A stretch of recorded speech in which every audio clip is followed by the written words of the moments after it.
약간 이제 스트렝스라고 하면 이제 힘을, 강도, 뭐 이런 얘기라면 이 모멘텀이라는 거는 이제 가속, 탄력, 이런 얘기거든요. 그래서 약간 의미는 다르게 이렇게 느껴지실 수도 있는데, 사실, 모멘텀이라는 표현은, 그런 거죠. 내가 스윙을 하겠다? 내가 장기 투자를 하겠다? 이런 느낌은 별로 안 들고요. 그죠? 모멘텀이라는 단어에서 내가 스윙을 하겠다 또는 추단타를 때리겠다 이런 느낌이 오히려 더 강하다는 거죠. 이 이 타이밍상으로. 예, 순간순간 변하는 곳에 그렇죠. 돼 있다. 예, 느낌 자체가. 음, 그래서 이 스토캐스틱을 먼저 이제 공부를 할 텐데요. 이 스토캐스틱 슬로우에 대한 이제 공부를 시작하려고 하는 거예요. 그래서 이 모멘텀 지표를 이거는 이제 조건 검색 쪽에서 보시면 이 기술적 분석 밑에 추세 지표 밑에 이제 이런 애들이 있으면 모멘텀 지표 밑에는 스토캐스틱 슬로우가 이렇게 존재를 하고 있는 거죠.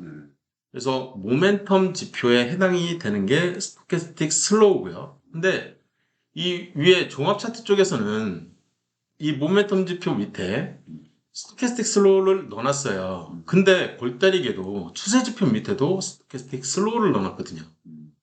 이러면 뭐야 이거 헷갈리지 않을까? 이런 생각을 하게 된다는 거죠. 그래서 이쪽에는 빼주는 게 좋다.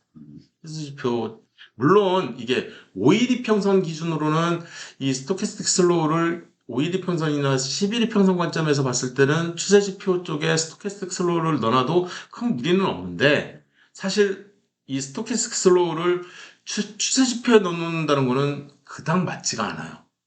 그러니까 5일 이평선이나 10일 이평선을 추세지표로 쓰질 않거든요. 21 이평선 이상을 쓰지. 20일이나 60일선이나 이런 것들을 추세로 보지. 5일이나 10일 가지고 막 추세를 결정하고 막 이런 건 아니거든요. 너무 짧기 때문에. 그래서 스토캐스틱 슬로우는 이쪽에 존재하면 안 될 것 같다. 그래서 이쪽은 색깔을 사실 좀 바보처럼 이쪽에 놓은 것 같다. 그레이 처리를 해야 되지 않을까라는 생각이에요. 제 개인적인 생각은. 왜 이걸 중시하는지 이해를 하실 수 있으면 더 좋습니다. 제가 왜 이런 내용들을 강조하는지. 또 사는 게 아니에요. 예. 지금 비교해서 설명을 드리려고 하는 거거든요. 지금 이쪽 추세는 없잖아요. 스토캐스틱 슬로우가. 지금 그 얘기를 하는 거거든요. 없거든요. 예. 이쪽에는 있고. 예, 이게 맞다는 거죠. 제가 생각을 해도. 상식적으로. 산출 공식을 보시면 좀 복잡해요. 넘어갈게요. 근데 넘어가기 전에 이 패스트 퍼센트 K라는 게 있어요. 무슨 얘기냐면 실제로 내가 이 기술적 지표 밑에 아까 모멘텀 지표였죠. 모멘텀 지표 밑에 보시면 스토캐스틱이 패스트가 있다고요. 그리고 슬로우가 또 따로 있어요. 이렇게 존재를 한다고요. 실제로. 이렇게 존재를 한다고 하면 거기서 얘기하는 패스트를 얘기를 하는 거고요. 거기서 얘기하는 슬로우를 얘기를 하는 거예요. 그래서 패스트 퍼센트 K에 이런 조건식이 존재를 하고 있고 이 슬로우에도 이런 조건식이 존재를 하는데 여기서 나오는 이 3일과 이 3일의 차이에 대해서 얘기를 하는 거거든요. 이 위에 있는 3일이 이 가운데에 있는 이 인자고요. 이 밑에 있는 이 3일이 요 뒤에 있는 이 인자거든요. 이게 헷갈릴 수가 있으니까. 그래서 요 뒤에 있는 이 3일, 이 3일이 요 3일이다. 그렇게 이해를 하고 계시면 되고요. 그다음에 근데 이 수식은 사실 중요치 않아요. 보는 사람 별로 없거든요. 이거를. 여기에서 이제 이 스토캐스틱을 쳐가지고 이제 슬로우 이 기술적 분석에 존재하는 데를 이제 클릭을 하면 이 밑에 이제 이 추세 지표 밑에 있는 이 스토캐스틱 슬로우가 보일 거고요. 그러면 얘를 더블 클릭을 딱 해주면 이 밑에 이제 존재를 한다는 거죠. 네. 얘를 더블 클릭을 하면 이 위에 있는 창이 뜨면서 네. 533으로 바꿔줘라 라고 얘기를 했어요, 제가. 예. 533으로 바꿔주는 게 낫다. 그래서 확인을 누르면 이제 533으로 쫙 바뀌면서 타이밍을 이제 이 골든 크로스로 타이밍을 잡으려고 하는 거죠. 네. 그죠? 그래서 전에는 이거에 대한 골든 크로스로 타이밍을 잡았다면 지금은 스토캐스틱 슬로우를 버릴 생각을 하고 있어요. 왜냐하면 공색의 매수법이 있으니까. 예. 예. 그게 더 강력하다는 거죠. 스토캐스틱 슬로우보다. 그래서 타이밍이 약간 더 빨라요. 스토캐스틱 슬로우보다 약간 더 빨라요. 공색의 매수법이.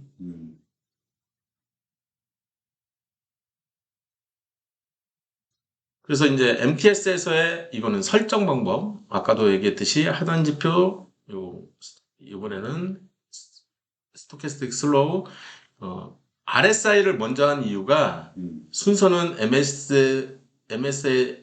MACD, 스토캐스틱 슬로우, RSI 이 순서지만 네. 다른 것들도 보면 순서는 다 MACD, 뭐 증권통도 마찬가지고 네. 순서는 이렇게 알려주는데 제가 이 순서를 바꾼 이유가 이 스토캐스틱 슬로우를 날릴 생각을 하고 매매법에서 덜 중요시하기 때문에 이전에는 타이밍으로 쓰고 있으면서 굉장히 중시했거든요, 제가. 근데 중요도가 이제 낮아지는 거죠. 그 3일이라는 걸 가지고 봉쇄기 매매법으로 리플레이스를 한다는 거죠. 3일. 그러니까 3일짜리니까 봉쇄기 매매법이 이거를 리플레이스 할 수 있다. 그건 아니에요. 그건 아닙니다. 예, 그건 아니에요. 그거는 다른 얘기예요. 전혀 다른 얘기예요. 이건 말 그대로 보조지표고요. 이 스토캐스틱은 이 지표를 만든 시점이 이게 채권 시장에서 쓴 거거든요. 조지 레인이. 1900년대 초반이에요. 100년 전. 굉장히 오래된 지표거든요, 이거. 1970년대, 80년대 이게 아니에요. 그리고 이 당시에는 바차트를 썼던 거예요. 이 동네는. 그잖아요. 공차트가 아직 유입되지도 않았던 시기라서 공차트하고는 전혀 디펜던시가 없습니다.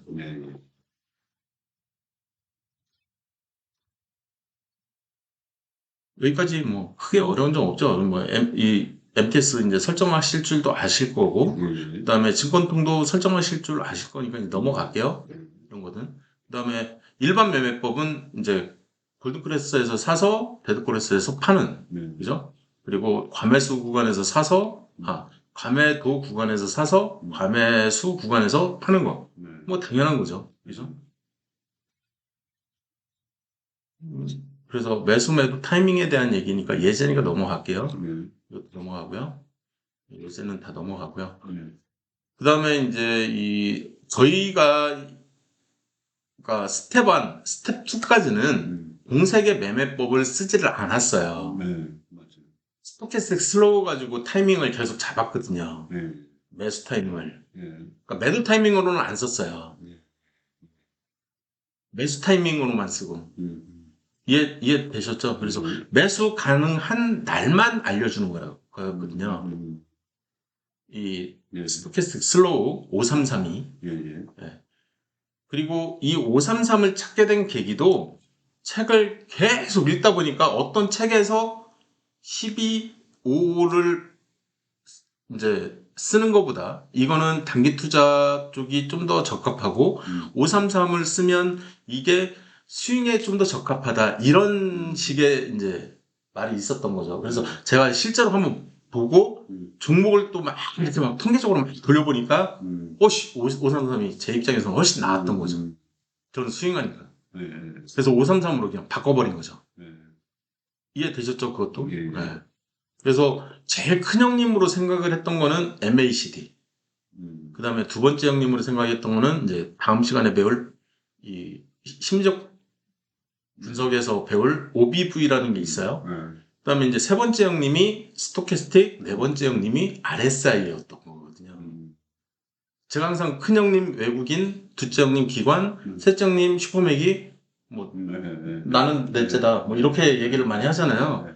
이 보조지표도 이제 그렇게 공부를 한 거죠. 순서대로. 그래야 이런 어떤 순서가 있어야 내가 이제 그런 것들을 하나하나 이렇게 찾아서 볼 거잖아요. 내가 이 종목을 살 때도 MACD는 우상향인지, 그다음에 OBV는 매집했는지, 이런 것들을 막 봐야 되는 거잖아요. 그런 용도였던 거죠. 그래서 첫째 형님, 둘째 형님, 셋째 형님, 넷째 형님, 막 이런 식으로 좀 기억하기 쉽게. 그래서 이제 이 스토캐스틱까지 이렇게 진행을 했고요.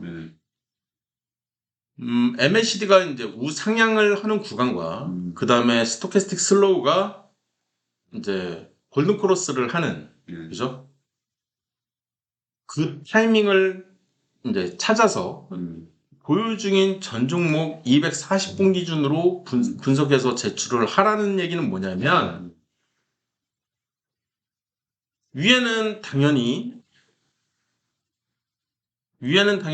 MACD가 와야 되겠죠. 그죠? 위에는 당연히 MACD가 와야 되고 그 다음에는 스토캐스틱 슬로우가 와야 되는 거죠. 그리고 내가 지금 들고 있는 첫 번째 종목이 부강약품이니까 그죠? 부강약품에 240봉을 기준으로 해라 그러면 지난 1년을 보라는 거잖아요. 그죠? 지난 1년을 기준으로 해서 뭘 보라는 거냐면 우상향하는 구간을 봐라. 여기서부터 여기잖아요. 여기서부터 여긴 거고 여기서부터 여긴 거고 그죠? 여기서부터 또 여긴 거고 여기서부터 또 여기 이렇게 잘라보는 거예요. 이렇게 여기서부터 여기까지 대충 자르는 거죠. 여기서부터 여기까지. 그러면 나는 일단 이 구간은 안 사겠다. 그죠? 여기도 안 사겠다. 여기서부터 이만큼도 안 사겠다. 그죠? 안 사길 잘했죠. 여기서 사라고 해도 스토캐스틱이 사라고 해도 이날 사라고 해도 나는 MACD가 사지 말라고 해서 안 사는 거잖아. 얘가 첫째 형님이잖아요. 첫째 형님이 사지 말라는데 막내 형님이 사라고 한다고 사면 안 되잖아요. 더 세다고요, 얘가. 이해되셨죠? 네, 함부로 사면 안 되거든요. 근데 우상향하는 구간이면 여기잖아요. 여기면 여기서부터 이렇게 되는 요 구간을 뜻하는 거고 그러면 사라고 한 날을 보면 요 날 사라고 했고요. 요 날 사라고 했고요. 요 날 사라고 했고요. 골든크로스에서 다 사라고 하면 사는 거거든요. 이게 스텝 1이었다는 얘기죠. 근데 스텝 2는 MACD 웨이트를 보는 거잖아요. 여기서부터 여기까지 다 사지 말라고 하죠, 지금. 안 사는 게 낫다는 얘기예요. 이 구간에 대해서는. 안 사길 잘했죠. 계속 훨씬 더 얘가 낫다는 거예요. 지금 얘보다는. 이해되셨어요, 지금? 제가 무슨 얘기를 하고 싶은 건지? 뭐가 더 파워풀한지를 보시라는 거죠. 그리고 여기서 사면 스윙하라고 지금 얘기하고 있잖아요, 지금. 그죠? 그럼 여기서 팔아야 되잖아요, 이런 데서. 지금 수익이 1%라도 나면. 그죠? 내가 샀어. 수익이 났어. 그럼 1%든 3%든 4%든 먹고 나오라는 거잖아요. 그게 낫다는 거잖아요, 지금. 지금 그걸 알려주고 있잖아요, MACD 레이트가. 이해되셨어요? 네. 지금 우상향할 때 내가 여기서 사면 팔고 빨리 나와라. 스윙이니까. 짧게, 방망이를 짧게 주는 거죠. 여기는 쓰지 마라. 이런 구간에서는. 밑에서는. 여기 뭔가 불안하다. 이해되셨죠? 이제 좀 더 보이시죠? 그런 얘기들을 하는 게 MACD와 MACD 레이트 그리고 슬로우 스토캐스틱 그런 내용이고요. 240봉을 기준으로 해서 뭘 분석해라? MACD가 우상향하는 구간에서 스토캐스틱 슬로우가 골든 크로스나 리테스팅을 매매하는 타이밍으로 잡아서 전부 다 화살표로 그리라는 거잖아요. 지금. 그러면 지금 몇 종목 들고 계세요? 10개. 10개. 그걸 대출을 하라는 거예요. 그래서 공부를 하라는 거죠. 이거는 급해진다. 웨이트까지 봐야 되나? 여기서 안 쓰이는데. 여기 있잖아요. 레이트는. 뒷페이지구나. 제가 이거는 스텝 1, 2에서 써먹던 거고 그죠? 이거는 스텝 1과 2였던 거죠. 근데 제가 스텝 3로 넘어가면서부터는 제가 이제 얘는 스텝 2와 3인 거죠. 네, 네. 근데 아직은 이제 공세의 매수법만 배운 상태죠. 네. 그래서 제가 공세의 매수법 배웠으니까 스텝 안에서 배웠으니까 거기에다가 MACD 레이트를 넣어서 근데 사실 공세의 매수법은 스텝 3부터 이제 적용을 한 거라서 이렇게 여기서 한 번 더 하시면 되는 거죠. 네. 그래서 타이밍이 하루 정도가 땡겨지는 애들이 있을 수 있어요. 이해되셨죠? 얘가 타이밍이 좀 더 빠르다고 했죠. 네, 네.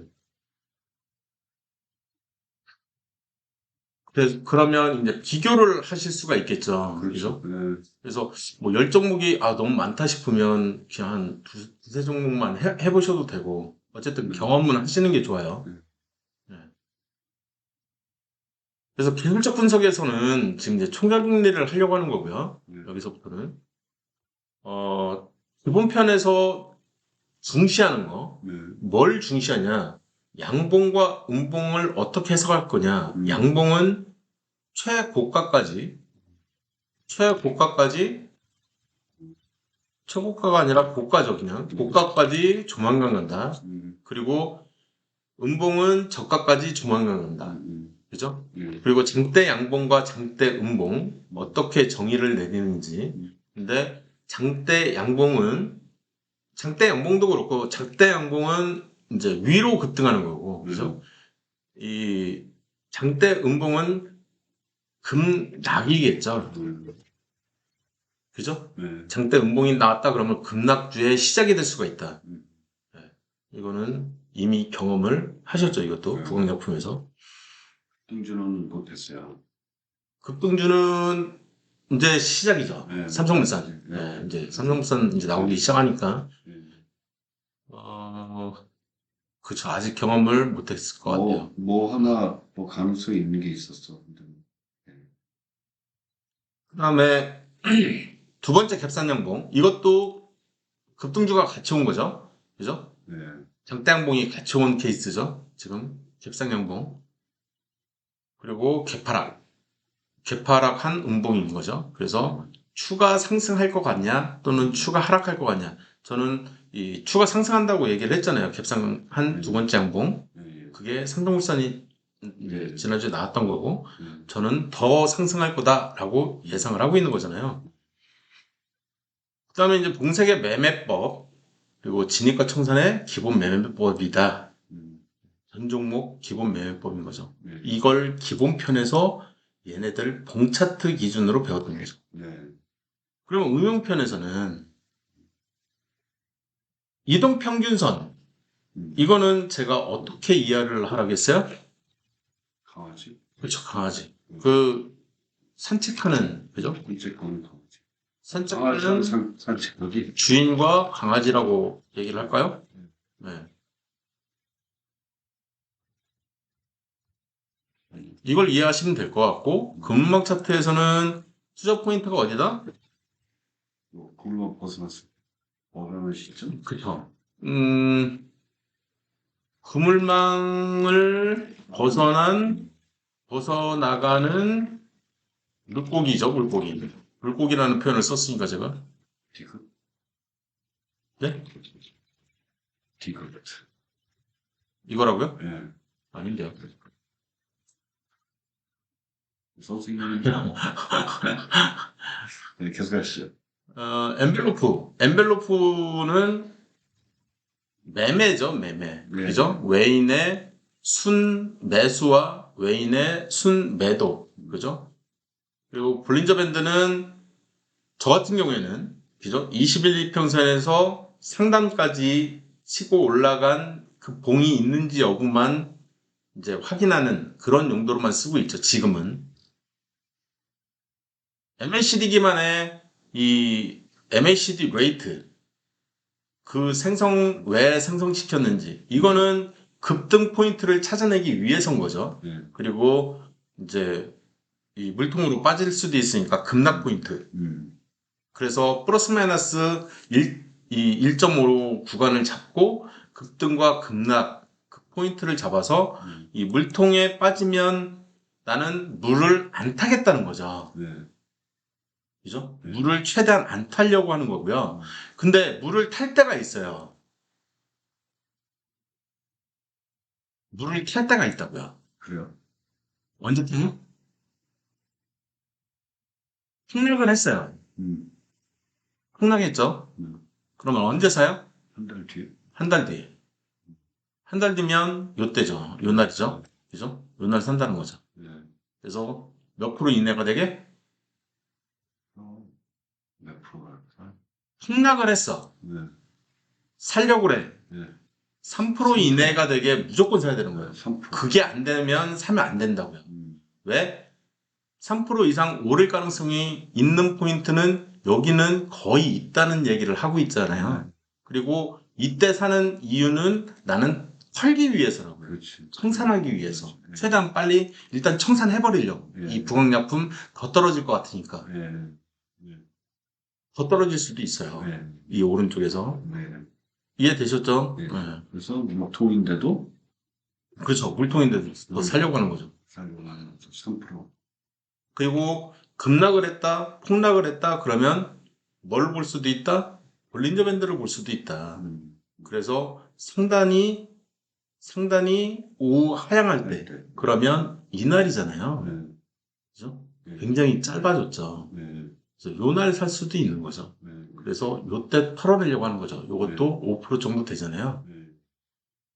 그러면 3% 이내가 되게 했으면 1%에서 청산을 하든지 하다못해 절반이라도 털어내고 다시 또 이 더 낮은 가격에서 또 사고 그럼 평균가 더 낮아지고 뭐 그런 거를 할 수도 있는 거죠. 네.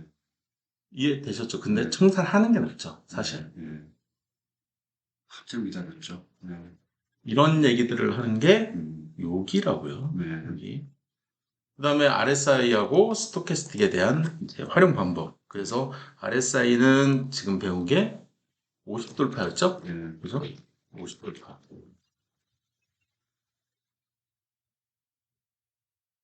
50돌파에서 중요한 거는 쌍끌이죠. 기도하고 네. 기관 외국인 쌍끌이니까.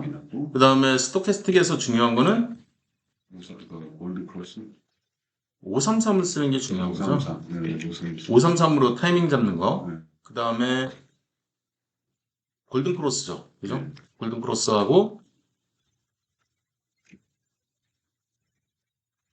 크로스하고 리테스팅인 거예요. 네, 이렇게 해서. 그죠? 네. 여기서 봐야 되는 거. 스토캐스틱에서는 봐야 되는 게 533하고 이렇게 보시면 될 것 같습니다. 네.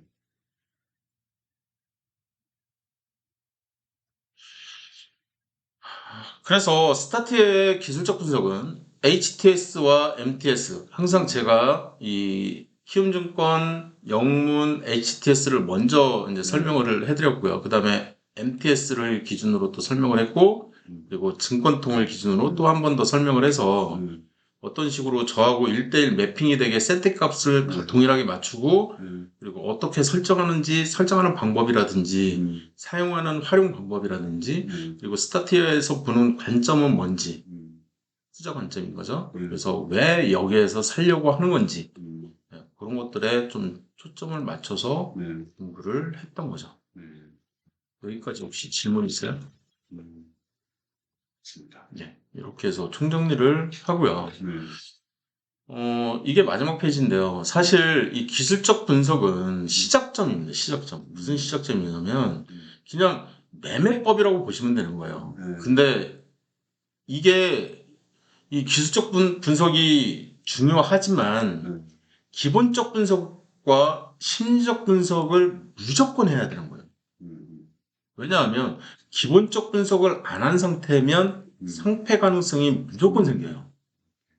성적 폐지가 될 거리면 완전히 뻐꾸기거든요. 네. 그래서 하다못해 유보율만이라도 봐야 되거든요. 네. 회사가 가지고 있는 최소한의 돈이 얼마가 돼 있는지 그래야 뭐 누가 돈을 좀 띠박았어. 네. 그런 게 요즘은 뭐 뉴스에 나오잖아요. 네. 그 회사 두 개 있잖아요. 임플란트하고 하나는 그렇죠. 네. 그런 회사들이 있을 때 무슨 전기 회사도 하나 또 그런 일이 발생을 했는데 유보율이 충분히 있으면 뭐 가져가도 예, 회사는 생존하는 데는 문제가 없어요. 네. 법적인 문제가 존재할 뿐인 거지. 그런 것들을 생각을 했을 때도 이제 심리적으로는 무너지죠. 그래서 차트도 무너지고 뭐 주가도 폭락하고 막 하겠지만 버틸 수 있는 힘은 결국에는 기본적 분석이라는 거예요. 지금 들고 계신 것들도 보면 기본적 분석이 좀 괜찮은 애들은 좀 버틸만 한데 안 좋은 애들은 심리적으로 좀 타격이 좀 있죠. 그렇죠. 예. 그래서 매매 전략을 찾을 때 종목 선정할 때는 반드시 기본적 분석과 심리적 분석을 한 상태에서 진입과 청산은 심리적 분석과 기술적 분석으로 하려고 하는 거죠. 이 진입과 청산을 할 때 기본적 분석은 라이트하게 하죠. 왜냐하면 종목 선정할 때 이미 좀 깊이 있게 했기 때문에. 그리고 이제 이거는 이제 매매 전략이라는 거고, 그 다음에 이 투자 금액이라든지 종목 관리 또는 투자 기간에 대한 결정 이런 것들은 전부 다 어떻게 보면 리스크 매니지먼트 쪽에 해당이 되는 거죠. 그래서 나는 어떤 게 나한테 좀 맞을까? 지금은 단기 투자를 희망할 수 있지만 나중에 이제 퇴직하고 나시면 이 스캘핑이라든지 데이 트레이딩이라든지 스윙을 무시는 못 하실 거예요. 딱히 할 게 없거든요. 퇴직하고 나서. 심심해요. 되게 심심해요. 진짜 심심해요. 뭐 노는 것도 하루 이틀이고. 그리고 이쪽도 무시는 못 하거든요. 또 중기하고 뭐 중장 이쪽도. 그래서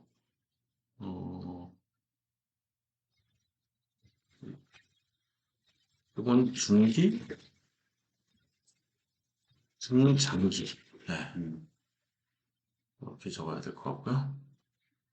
그래서 손해를 보지 않고 위 원칙을 지키는 게 중요하겠죠. 여기까지 해서 마무리를 지려고 합니다. 지금 오늘 좀 수정한 게 조금 있어서 제가 이거를 조금 올려놓을게요. 지금 교육이 끝났기 때문에 1.7로 올려놓는 게 좋을 것 같습니다. 혹시 질문 있을까요? 이제 기술적 분석은 이론적인 게 끝난 거예요. 이론적인 게 끝났고 이제 실전할 거거든요. 고생하셨습니다. 네. 감사합니다.